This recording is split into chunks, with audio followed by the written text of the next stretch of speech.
জামালপুরের ঐতিহ্যবাহী খাবার পিঠালি অথবা মিলনি, যেটাই বলেন না কেন, যে একবার খেয়েছে সে সারা বছর এটাকে মনে রাখবে।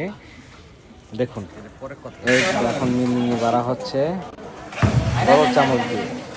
এরকম চামচ কি আপনারা দেখেছেন কখনো?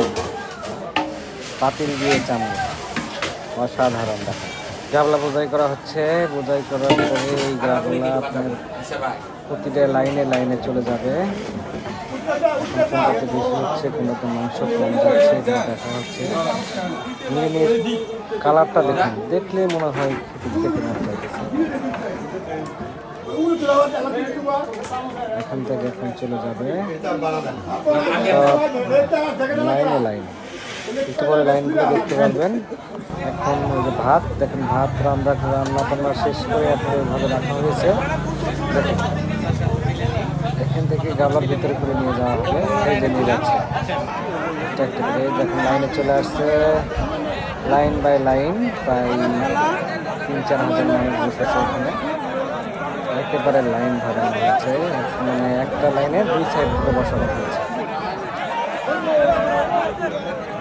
মানে মানুষের সংকলন বেশি, এই জন্য এক লাইনে দুই সাইড করে 2 ভাবে বসানো হয়েছে। দেখেন, আসলে টেনে টেনে দেখানো হচ্ছে, নাহলে কভার করা যাচ্ছে না। এই মাথা থেকে এই মাথা, প্রতি লাইনে প্রায় 300-400 মানুষ বসছে। এটা হলো জামালপুরের ঐতিহ্যবাহী মিলনি এবং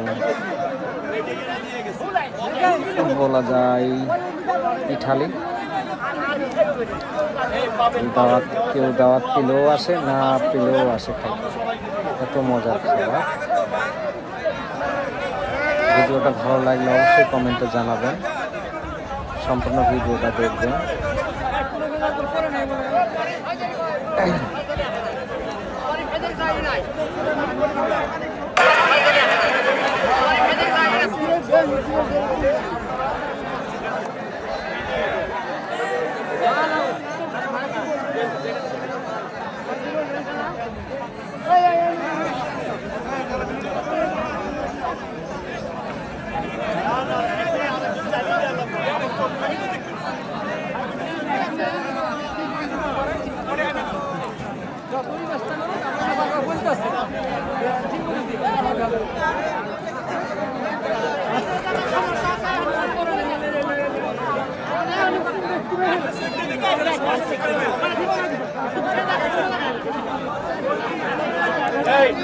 এই লাইনে